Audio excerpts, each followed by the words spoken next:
ओम श्री गणेशाय नमः। जीवित पुत्रिका व्रत कथा।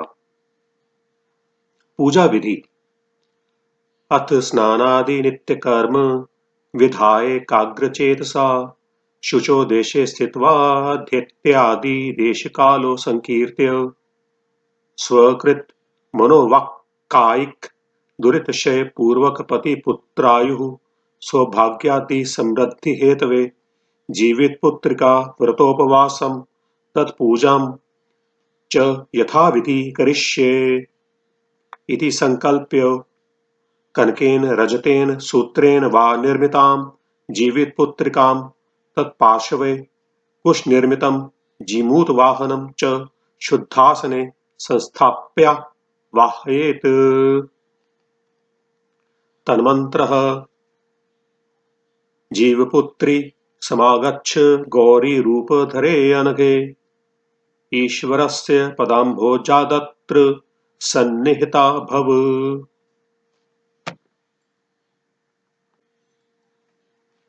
एहि नृप शार्दूल राजन जीमूतवाहन कृपया मे अत्र सानिध्यं कल्पयस्व सदा प्रभो। चिल्हि स्वस्थानतः शीघ्रं समागच्छात्र सुव्रते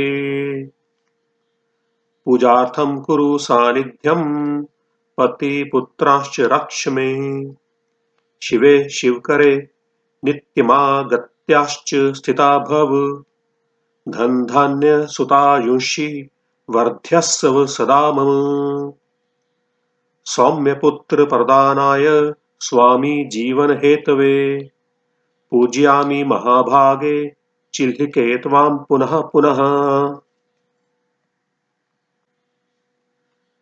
रूप संपत्ति सौभाग्यवर्धनाय सदा मम बद्धतेक्तां प्रियां पूजां ग्रहाणेः कृपां कुरु इत्यावाहनम्। ततो जीवितपुत्रिका जीमूतवाहनो षोडशोपचारे सम्पूज्य नमस्कुर्यात्।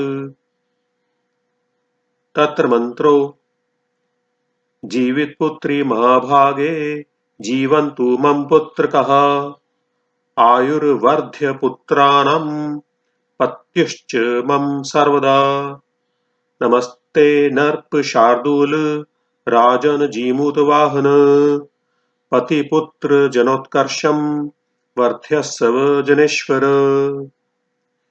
इति नमस्कृत्य बद्धांजलिः कथाश्रवणं कुर्यात्।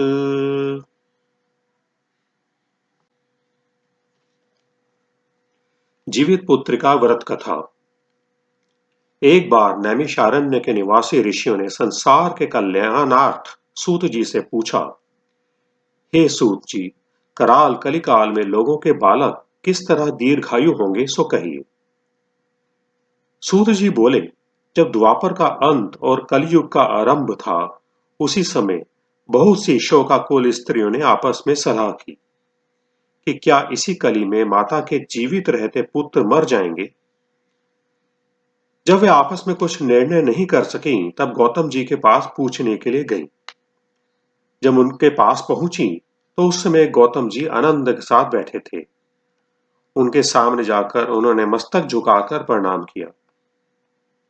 तदनंतर स्त्रियों ने पूछा, हे प्रभु, इस कलयुग में लोगों के पुत्र किस तरह जीवित रहेंगे?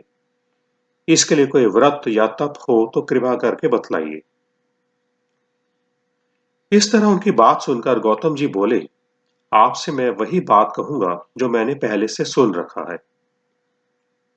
गौतम जी ने कहा, जब महाभारत युद्ध का अंत हो गया और द्रोण पुत्र अश्वत्थामा के द्वारा अपने बेटों को मरा देखकर सब पांडव बड़े दुखी हुए तो पुत्र के शोक से व्याकुल होकर द्रौपदी अपनी सखियों के साथ ब्राह्मण श्रेष्ठ धौम्य के पास गईं और उन्होंने धौम्य से कहा, हे विप्रेंद्र, कौन सा उपाय करने से बच्चे दीर्घायु हो सकते हैं? कृपा करके ठीक ठीक करिए। धौम्य जी बोले, सतयुग में सत्य वचन बोलने वाला, सत्य आचरण करने वाला, समदर्शी जीमूत वाहन नामक एक राजा था। एक बार वह अपनी स्त्री के साथ अपनी ससुराल गया और वहीं रहने लगा। एक दिन आधी रात के समय पुत्र के शोक से व्याकुल कोई स्त्री रोने लगी, क्योंकि वह अपने बेटे के दर्शन से निराश हो चुकी थी। उसका पुत्र मर चुका था। वह रोती हुई कहती थी, हाय, मुझ बूढ़ी माता के सामने मेरा बेटा मरा जा रहा है। उसका रुदन सुनकर राजा जीमूत वाहन का तो मानो हृदय विदीर्ण हो गया।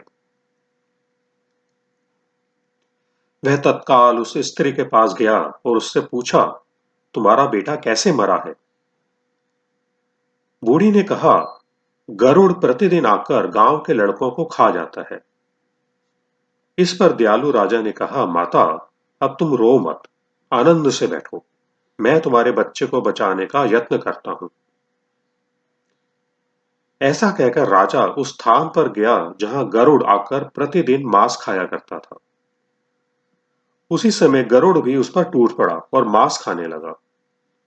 जब अतिशय तेजस्वी गरुड़ ने राजा का बायां अंग खा लिया, तो झटपट राजा ने अपना दाहिना अंग फेरकर गरुड़ के सामने कर दिया।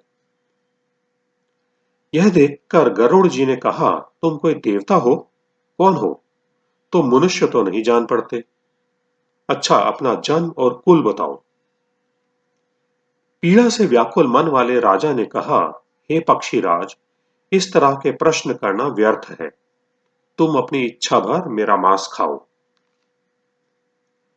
यह सुनकर गरुड़ रुक गए और बड़े आदर से राजा के जन्म और कुल की बात पूछने लगे। राजा ने कहा, मेरी माता का नाम है शैव्या और मेरे पिता का नाम शालीवाहन है। सूर्य वंश में मेरा जन्म हुआ है और जिमूत वाहन मेरा नाम है। राजा की दयालुता देखकर गरुड़ ने कहा, हे महाभाग, तुम्हारे मन में जो अभिलाषा हो वह वर मांगो।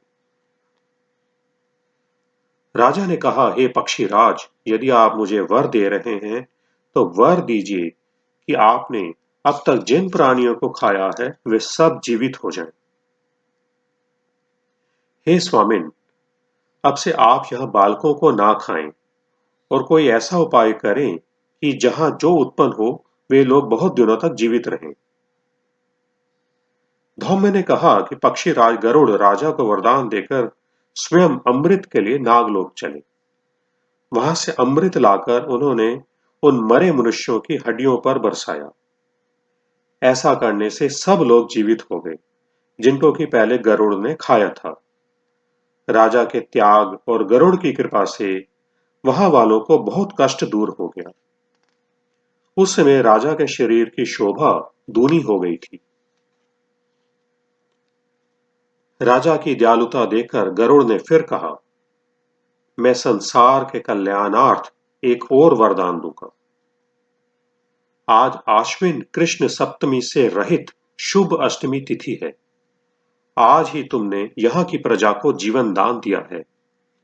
हे वत्स, अब से यह दिन ब्रह्म भाव हो गया है।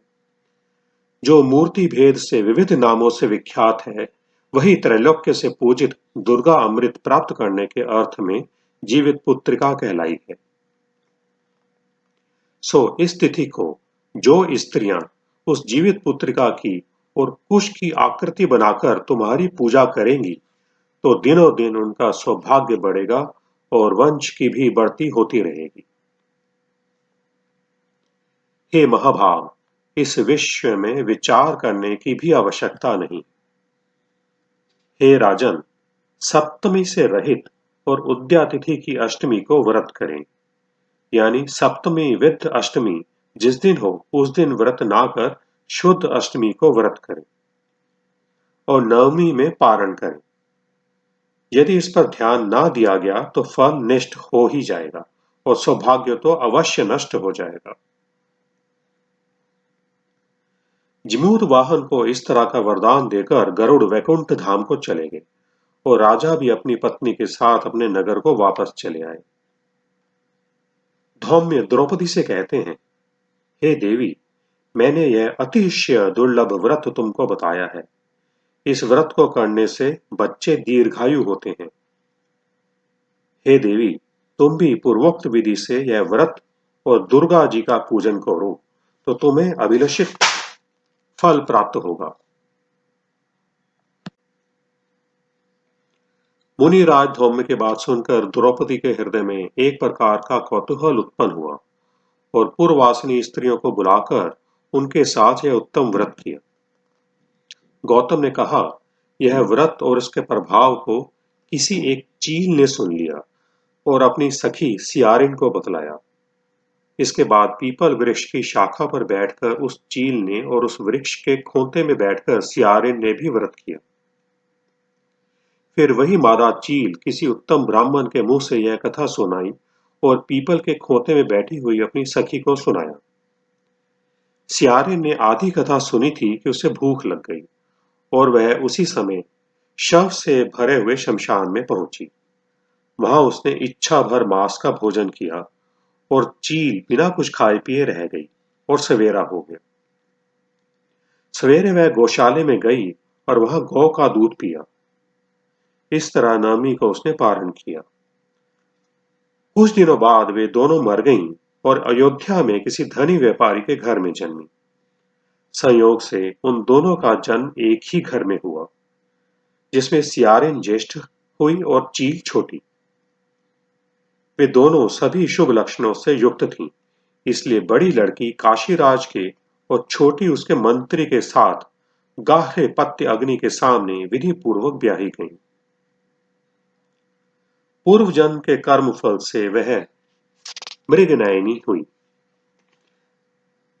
जिस किसी की भी संतान को उत्पन्न करती वह मर जाती थी और पूर्व जन्म की बातों का स्मरण करने वाली मंत्री की पत्नी ने अष्ट वसुओं के सदृश तेजस्वी 8 बेटे उत्पन्न किए और सभी जीवित रह गए। अपनी बहन के पुत्रों को जीवित देखकर ईर्ष्यावश राजपत्नी ने अपने स्वामी से कहा कि यदि तुम मुझे जीवित रखना चाहते हो तो इस मंत्री के भी पुत्रों को उसी जगह भेज दो जहां मेरे बेटे गए हैं, अर्थात इन्हें मार डालो। यह सुनकर राजा ने उस मंत्री के पुत्रों को मारने के लिए कई प्रकार के उद्योग किए, पर मंत्री पत्नी ने जीवित पुत्र का के पुण्य बल से बचा लिया। एक दिन राजा ने अपने आदमियों से उन पुत्रों का सिर कटवाकर पिटारी में रखवाया और वह पिटारी उनकी माता अर्थात मंत्री पत्नी के पास भेज दिया। किंतु वे 8 शेर बेशकीमती जवाहरात हो गए और भले चंगे वे 8 लड़के अपनी माता के पास वापस चले गए। उनको जीवित देखकर राजपत्नी को बड़ा विस्मय हुआ। अंत में वह मंत्री की पत्नी के पास आई और उससे पूछा, बहन, तुमने कौन सा ऐसा पुण्य किया है जिससे बार बार मारे जाने पर भी तुम्हारे बेटे नहीं मरते।